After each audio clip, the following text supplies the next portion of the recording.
So, ayan. Okay, punta tayo ngayon sa ating the next big thing again. Dalawa lang ang objective natin. The next big thing, dalawa lang.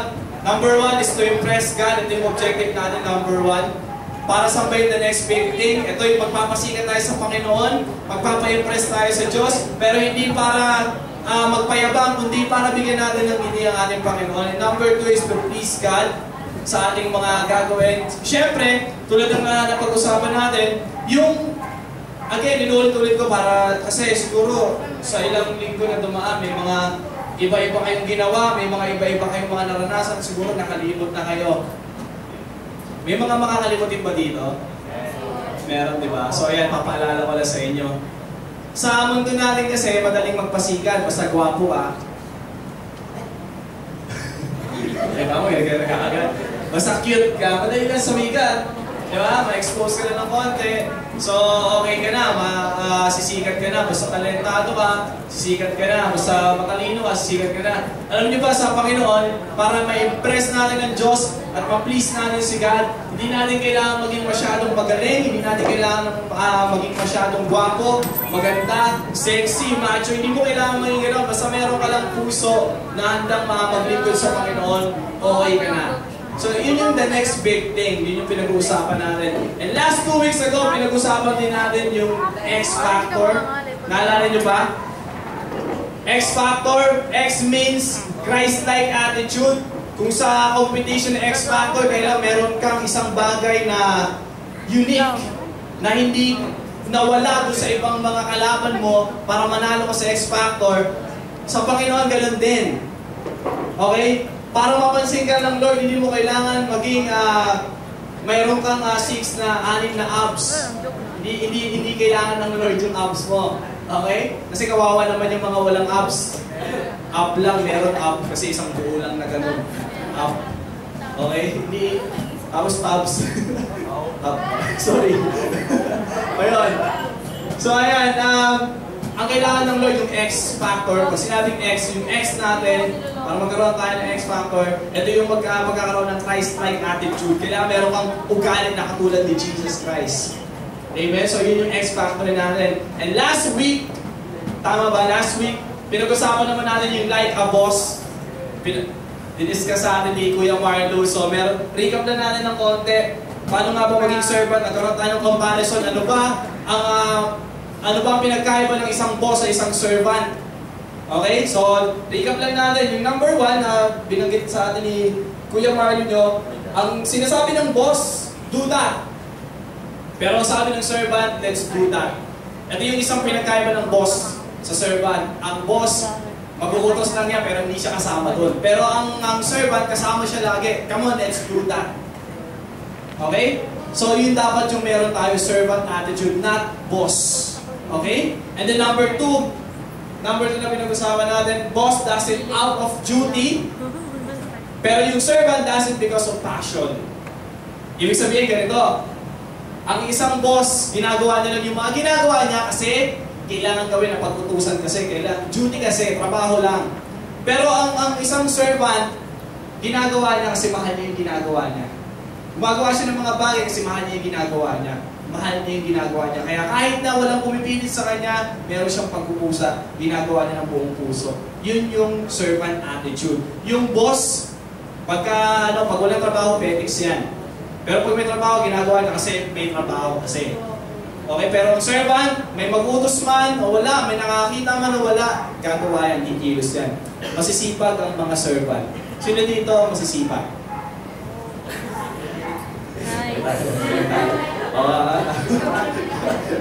Iniisip muna kung itataas mo okay rin. Masipag matulog. Galing. Boss ka, boss. Okay, and then last ay pag ang boss may natatapos, ang lagi niya sinasabi, glory to me. Pag may naka-accomplish siya, may nakukuha, may natatapos sa bagay, glory to me. Pero ang servant, kapag may nagagawa yan, ang sinasabi niya lagi, glory to God. Lahat ng papuri binibigyan niya sa Diyos. Pero ang isang boss, pag may natatapos yan, lahat ng papuri sa kanya dapat. Sino dito gustong pinupuri siya ng mga yung siya yung pinupuri, yung galing-galing mo naman. Idol! Sino dito yung mga gusto yung pumapalampak yung tenga kapag napupuri, ganyan. Pero gusto natin na pinupuri tayo, tama? Pero sana, ito kaya natin yung sinasabi sa mga leaders, kasi every time na may nagagawa kayong mga bagay, hindi may iwasan na purihin kayo ng tao, yung galing mo naman, ang husay mo, gusto kong maging katulad mo. Tapos ikaw naman parang lumalaki yung ulo mo, no? Parang, siyempre ako ba? Siguro gumagaling ka naman, di ba? Pero ito sasabihin ko sa inyo, dapat, every time na may naka-accomplish kayo yung isang bagay, lagi nyo tatandaan, hindi nyo magagawa kung hindi kayo tinulungan ng Diyos. Okay? Lahat ng papuri at the end of the day, bawa sa buong araw, dahil mo natapos, ang dami mo nagawa, ang daming pumuri sa inyo, ganito gawin ninyo. Ipagpalagay nyo na lahat ng papuri ay mga bulaklak. Nabaw, pinuri ka ng isang tao, isang grupo, yung galing mo naman. Ituring mo na isang bulaklak, tanggapin mo. Tapos pag pinuri ka ulit, kunin mo, ipunin mo, gawin mong bouquet. At the end of the day, mag-pray ka, Lord, ito yung mga naipon kong papuri, binabalik ko sa inyo isang bouquet ng bulaklak. Nagigets yung ibig ko sabihin? Parang wala tayo, kasi ang hirap maging mayabang. Tandaan niyo yan. Ang hirap maging mayabang. Lalo na kung magyayabang tayo sa harapan ng Panginoon, wala tayong dapat ipagmayabang sa harapan ng Panginoon. So that's it. Yun yung like a boss. Pinag-usapan natin yung like a boss. And then, ngayon naman, ang pag-uusapan natin for the last week ng ating the next big thing series, ang title ay Showtime. May nangingi sa akin kahapon ng flyers. Ang sabi niya, pero naman akong flyers ng Showtime. Kasi nakita niya shoe. So akala niya, Showtime. Hindi, Showtime. Sino dito nanonood ng Showtime? Okay, taas ang kamay. Ayan, Showtime. Tayo ito, manon. So wala din yun, di ba? Okay, Showtime. Ito bakit ito yung title natin, Showtime? Ganito. Merong portion, alam niyo ba yung issue na di ba yung Showtime natanggal yan sa ere? Kasi yung nagkaroon ng judge yung Showtime na si Rosana Roses, tapos sinabaan niyo yung mga teacher, at dahil doon nagalit yung MTRCB, and then binan ng, hindi ko alam kung ilang linggo o ilang araw binan yung Showtime. Natanggal yung Showtime sa ere dahil doon sa pangyayari na yun. Nabilitahan niyo yun? Nabalitaan yun. And then pinalitan nila, kasi ayaw nila mawala yung Showtime, ang pumalita yung portion o yung palabas na Magpasikat. Tama ba? Tama ba yung title? Magpasikat ba yung title? Parang Showtime din, pinalitan na yung title, so Magpasikat. Ang kanilang ginagawa dito, nag-invite sila ng mga tao para iharap sa mga audience yung kanilang mga kalahok, and then patanungin nila kung anong talent, and then pasasayo nila, pakakantay kung anong talent, and then bibigyan nila ng reward. So hanggang sa bumalik yung Showtime ulit, tinanggal nila yung Magpasikat, and then na-restore yung Showtime, pero in-adapt pa rin nila yung style ng Magpasikat dun sa Showtime, na hanggang ngayon, ganun pa rin yung ginagawa nila. Di ba sa Showtime, meron tinatawag na sample mo, premium mo? Sino dito gusto mong sample? Hindi, kayo yung magsasample, hindi ako. Si Jovelyn, gusto mo ng premyo? Sample. Okay, sample mo, premyo mo. Okay. Di ba yung sample mo, premyo mo, ikaw ay pasasampulan, depende sa talent mo. At kapag ka natuwa sa'yo yung director ng Showtime, malaki yung premyo mo. Tama? Ganun yun eh. So, magaling ka sumaya, magaling ka kumanta, magaling ka kumante, so pinakita mo yung talent mo, pag na-please sa'yo, natuwa sa'yo yung director, malaki yung makukuha mo. So, ganun din, meron din silang portion na sini mo to, tama? Yung mag-invite sila ng mga artista sa stage, and then kapag magaling yung umarte, so, pipremyohan din nila. So, bibigyan nila ng star mobile phone. Diba? So, may mga ganun sila. So, ganito, alam nyo, ganito rin. Kaya natin tinitle nito na Showtime. Kasi alam nyo ba, na ganun din, the same as Showtime, sa ating Diyos ganun din. Pag ikaw, ginagamit mo yung talent mo to please God, para patuwain o pasayahin ang Panginoong Yesus, bibigyan ka rin niya ng reward. Pero unlike Showtime, hindi katulad ng Showtime ganito. Para matuwa sa iyo ang Diyos, hindi mo kailangan na lagi ka nasa spotlight o nasa TV. Hindi mo kailangan na ikaw ay tututuwa ka pa ng spotlight at tututuwa ka ng camera at ipapalabas ka sa TV at then ikaw magpapasikat. Hindi mo kailangan gawin yon. Kahit, alam niyo, gusto nga ng Panginoon, mas napiplease ang Panginoon kapag gumagawa ka ng kabutihan nang hindi ka nakikita. Kasi madali lang gumawa ng kabutihan, lalo na kapag may nakakakita kasi gusto mong magpa-sikat. Hindi ba minsan nasipag-sipag na sa bahay, lalo na pag nakatingin si mama at papa. Kasi may kailangan. Tama? Si teacher, pag nandyan, di ba? Sipag-sipag mo, hindi ka naman dati nagbubura ng blackboard. Pabura-bura ka, wala na namang binubura. Pero bura ka pa rin ng bura. Di ba? Tapos tinitingnan mo yung teacher. Diba? Pag ganun-ganun ka pa, di ba? Kasi siyempre, gusto natin magpa-sikat. Di ba? Gusto natin makatanggap ng benepisyo mula doon sa taong pinagpapasikatan natin.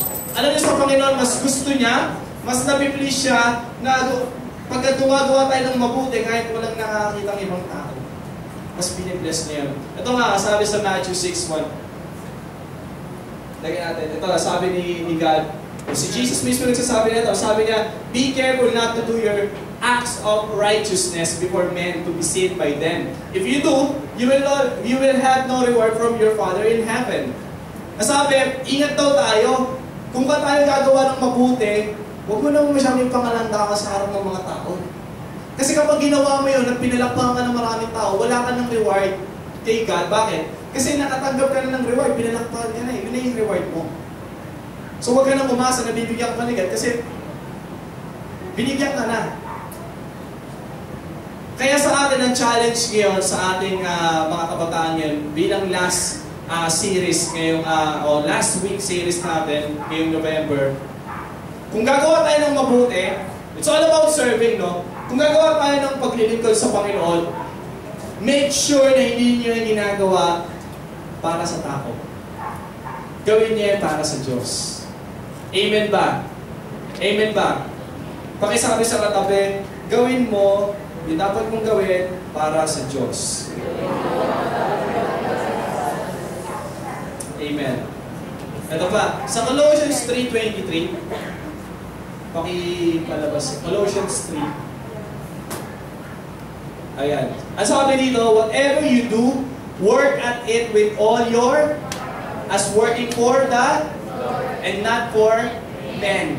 Lahat daw ng gagawin natin, ito si Jesus mismo nagsasabi, lahat daw ng gagawin natin, gawin natin ng may buong puso, na ginagawa natin para sa Panginoon at hindi para sa tao.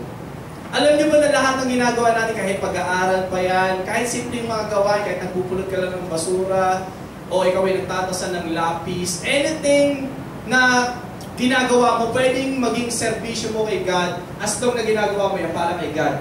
Pero take note, yung mabubuting gawain lang hindi yung sinasaksak mo yung katabi, ginagawa mo ito para kay God. Sinasakal mo, papatay ka ng tao, tapos nagchichismis ka. Nagchichismis ako para kay God, hindi totoo yun. Hindi pwede yun. Di ba? Anything that is good works, pwede mong maging service kay God as long na ginagawa mo yan para kay God at hindi para sa tao. Eto, may kwento. Hindi ko alam kung narinig nyo na to, pero may kwento ko na rin. May isang magkama. Dalawa sila kasi magkama. Tatay at saka anak, and then may kasama silang kalabaw. Ang senaryo ganito, naglalakad sila sa isang nayon, yung tatay ay naglalakad, hawak niya yung kalabaw, at yung anak niya ay nakasampa sa kalabaw. Naglalakad sila sa isang nayon, and then ang nangyari, habang sila ay naglalakad, narinig nila nagbubulungan yung mga tao. And then nasabi nila, pambihira naman yung anak na yan. Pinapahirapan yung tatay. Siya nakasakay sa kalabaw, tapos yung tatay pinaglalakad. Narinig ngayon ng anak. Ang ginawa ng anak, paglagpas sila sa nayon, bumaba siya, pinasakay niya yung tatay. Tay, ikaw na lang, nahiya siya eh. Ikaw na lang sumakay. And then, naglakad ulit sila. Pagdating na sa kabilang nayon, meron na naman nagbubulungan. Ang sabi nila, walang hiya naman kayo ng tatay na ito. Yung anak pinaglalakad, grabe talaga. Narinig ng tatay. Ang ginawa ng tatay, sabi niya sa anak, baba na lang tayo parehas, huwag na tayo, kasi pinag-uusapan tayo, huwag na tayo sumakay. So, punta ulit sila sa kabilang nayon, wala na nakasakay, lahat sila naglalakad, pati yung kalabaw, naglalakad na sila. Ano sabi nung meron na naman nagbubulungan, sabi, ano ba naman itong magkamang ito? May kalabaw, ayaw sakyan. Hindi nag-iisip. Nahihirapan tuloy. So, ang ginawa nila, halika anak, sabay na tayo sumakay. So, dalawa sila sumakay niya. Hindi maya-maya, nandun naman sa kabilang nayon, may nag-uusap na naman. Sabi nila, hindi na naawa sa kalabaw. Bihira. Walang awa sa kalabaw. Paglagpas sila sa nayon, ang ginawa nila, binuhat nila yung kalabaw. Sa palagay nyo, may masasabi ulit yung tao, tama? Ano sasabihin nila? O, di ba? Uulit na naman sa ano. Ibig sabihin ganito yung lesson, yung kwento.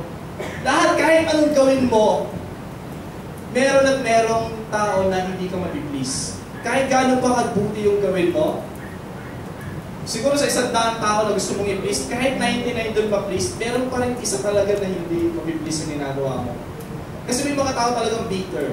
May mga tao talaga na insecure. May mga tao talaga na hate ka o naiinggit sa'yo. Kaya hindi mo lahat mapiplease. Kaya kung gusto mong mabigo sa buhay, maraming paraan para magtagumpay sa buhay. Naniniwala ba kayo doon? Pero may alam akong isang paraan para mag-fail ka sa buhay, mabigo ka sa buhay. Try to please everyone. Then you will fail.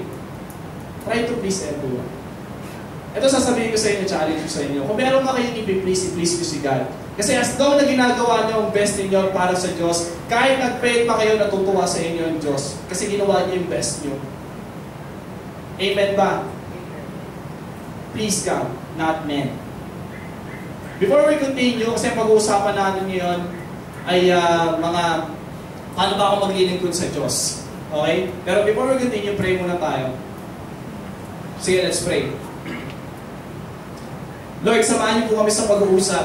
And as we continue this discussion, Lord God, nawa marami kami matutunan, Panginoong Yesus, at marami kami, Lord, yung ma-apply sa buhay namin.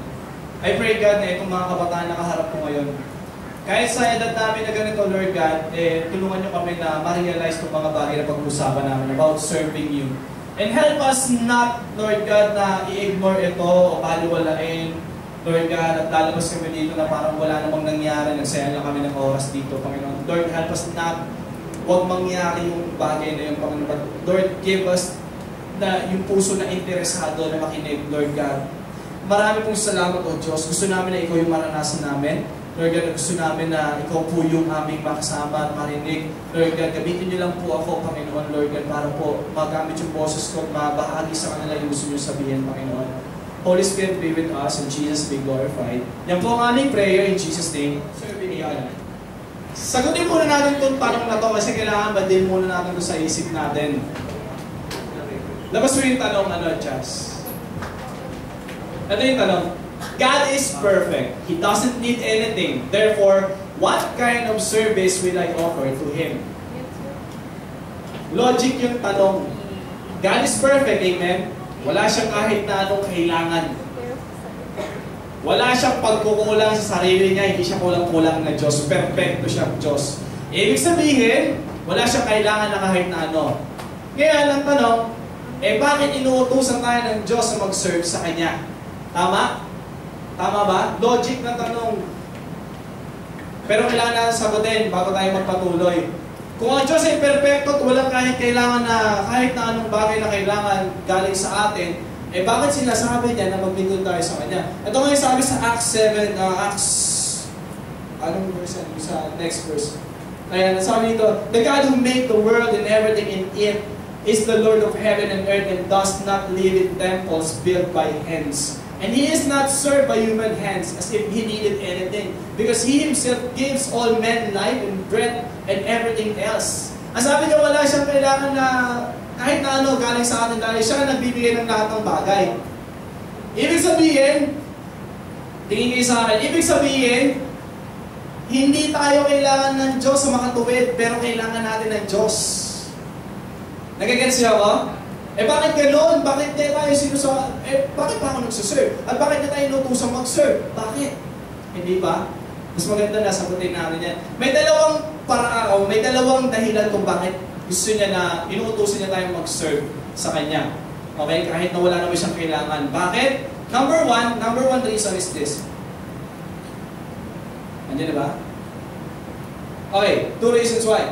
To display His glory to others. Although hindi natin madadagdagan o mababawasan yung kapangyarihan, kabutihan ng Diyos, dahil perfecto na yon, wala siyang kailangan na kahit ano, pero pwede naman natin i-display. Pag sinabing display, may mga display kayo sa bahay, tama? At syempre yung display hindi nakatago sa baul, paano makikita? Di ba? Meron ba kayong mga nanay, meron kayong mga nanay na merong attitude na meron siyang magagandang plato tapos tinatabi sa cabinet? Meron kayong mga nanay na gano'n? Nanay ko rin gano'n eh. Tapos ang ginagamit namin yung mga may mga crack na pinggan, may mga tupperware. Pero yung mga gaganda, yung ilabas, nakakapagtaka kung bakit. Diba? Minsan, tapos meron mga babasagin na display, talagang nakalagay sa cabinet para, tapos medyo mataas yung cabinet para huwag mabasag, huwag masira. Diba? Alam niyo, sa Diyos ganun din. Ang Diyos hindi mo na kailangan pagandahin, kasi maganda na siya. Perfecto na siya. Hindi mo na niya kailangan dagdagan ng kahit na ano. Ibig sabihin, bakit niya tayo inuutusan na mag-serve? Bakit? Dahil through our serving, may pag-display natin yung kabutihan ng Diyos. Ito nga yung sabi sa quotation. May quotation dyan eh. Ayan, sabi dito, even a small act of kindness can make a big difference in someone's world. Every time na nagsuserve tayo through small act of kindness, gumawa ka ng mabuti sa isang tao, nakikita nila through your life kung sino ba ang Diyos, kung ano ba ang Diyos pag nagkatawang tao. Nakikita nila yung kabutihan ng Diyos through you. Every time na nagsuserve ka, every time na gumagawa ka ng maliliit na bagay para sa Diyos. Hindi, meron pa isang quotation dyan. Ayan, our life helps paint our neighbor's picture of God. Every time we serve God, every time na gumagawa tayo ng mabuti, parang nagpipinta tayo ng isang picture, pinipicture ni God, and then nakikita ng iba, na lalo nila naiintindihan ngayon kung ano bang meron ng Diyos. Every time you do, kahit maliit na act of kindness. Ito try nyo yung gawin ito. Nasubukan nyo na yata na gumawa ng isang bagay na galit kayo, yung napilitan lang kayo, yung nakasimangot kayo kasi masama yung loob nyo nung ginagawa nyo yung bagay nyo. Nasubukan nyo nang mangyari sa buhay nyo. Diba, inutusan kayo, tapos parang nakasimangot kayo, nagdadabog kayo. Sa tingin nyo ba, nung panahon na gano'n, nagdadabog-dabog kayo, and then mali-mali pa yung nabili nyo kasi naiinis kayo, toyo yung pinapabili, suha yung binili mo kasi naiinis ka, nagagalit ka, wala ka sa sarili mo nun. Diba? Minsan sa sobrang galit na, tatabi mo pa yung mga gamit mo sa bahay, nagkakanta basag-basag. Sa tingin nyo ba, anong picture yung naipipaint nyo? Kay God ba o kay Satan? Alam mo namang, wow, nagdadabog siya, ganyan pala ang Diyos. Alam mo namang gano'n. Diba? Hindi gano'n.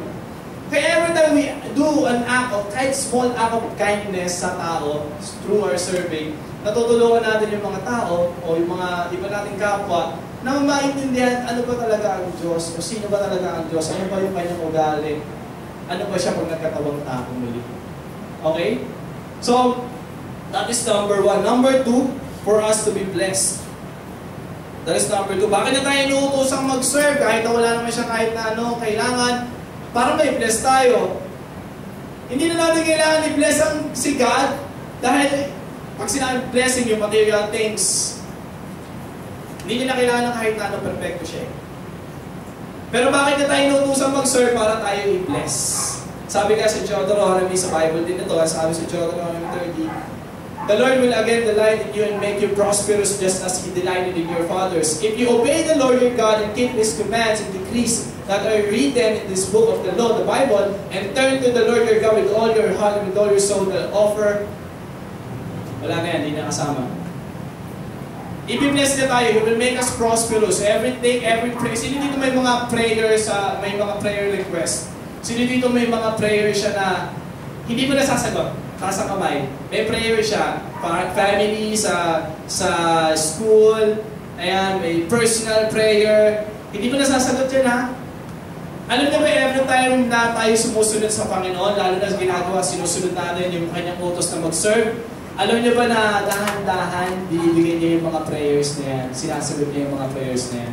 Maniwala ba kayo sa hindi, pero sinasagot niya yung mga prayers na yan. Kaya niya tayo inutusan mag-serve, hindi para sa Kanya. Na para bang may kailangan ng Diyos sa atin? Wala. Alam niyo ba na kaya magtagumpay ng Diyos? Sumunod ka man o hindi, makaya niya magtagumpay mag-isa. Bakit na tayo nautusan mag-serve kung kaya niya naman pala mag-isa? Kasi nga parang ma-bless tayo. Dahil without God, patay tayo.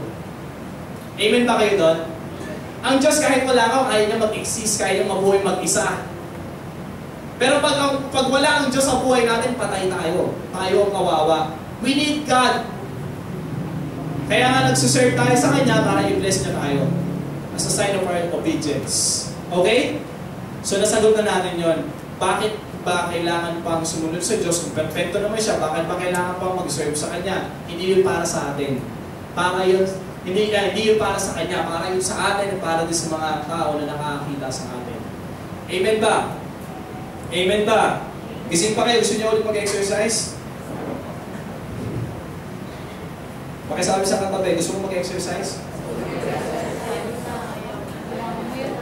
Ano sagot? Okay lang daw? Tara. Okay. Now, punta tayo sa pagsuserve. Pag sinabing pagsuserve kay God, o paglilingkod kay God, karaniwan, ito yung mga lumalabas sa isip natin, which is, ito yung gusto kong matanggal sa isip at puso natin. Kasi, pag may narinig tayo na nagsasabi na, ay nagsuserve yan kay God, meron agad na pumapasok sa isip natin, at ito yung mga picture na yon. Ito yung agad na nagre-register sa isip natin, itong mga pictures na ito. So, handa ka na Matchas? Hindi. Ang galing mo talaga. Nasaan na yung mga pictures na yan? Ang hirap kasi sa atin po, mga kabataan, nasanay tayo na kapag nakakarinig tayo na pagsuserve sa Lord, may mga naisip tayo mga bagay na which is mali. Somehow tama, pero minsan extreme yung pagkakaunawa natin sa pagsuserve. So, may mga pictures ako na pina-download. Gusto ko sanang ipakita sa inyo. Saan nandiyan na siya? Wait lang. Ayan. Yan, pag sinabi yung pag-serve, ito agad yung pumapasok sa isip natin. Nakapusturang ganyan, and then may hawak na krus na parang nananakot. Seryoso, laging seryoso. Okay, as may mga, ang tawag doon, obito yung tawag yata doon yung gano'n. And then, another picture, pagka, ito, sa mga babae naman, pag sinabi, mag-serve ka kay Lord, ganyan agad na iisip natin. Naka-black na may konting white and then naka-lipstick. Okay. Okay, parang sobrang holy. Okay, and then another picture.